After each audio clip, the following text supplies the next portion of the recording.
ikut Cikgu Panda berjalan-jalan di Geometry City.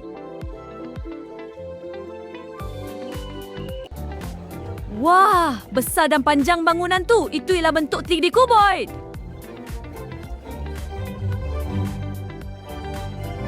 Penonton tahu tak bentangan kuboid macam mana?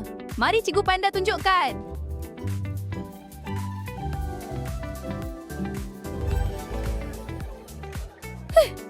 Bangunan tu macam piramid segi empat lah.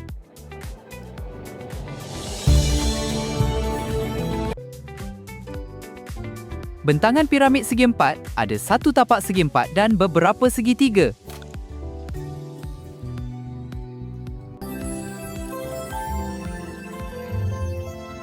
Wah, kedai pos tu pula berbentuk silinder.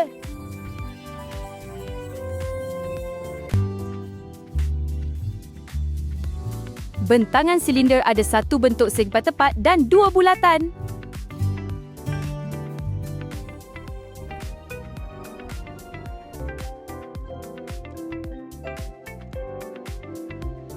Cikgu Panda beli dadu pula. Dadu ialah bentuk kubus.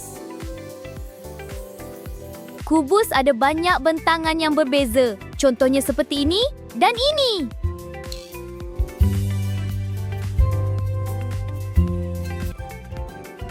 Wah, ini hasilnya bentuk kubus. Kita dah belajar bentangan kuboid, piramid, silinder dan juga kubus. Yeay, hebat.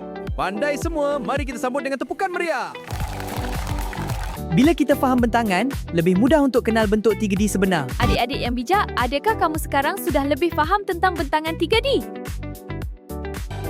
Hebat! Jumpa lagi bersama Cikgu Panda dalam pengembaraan Geometry City seterusnya.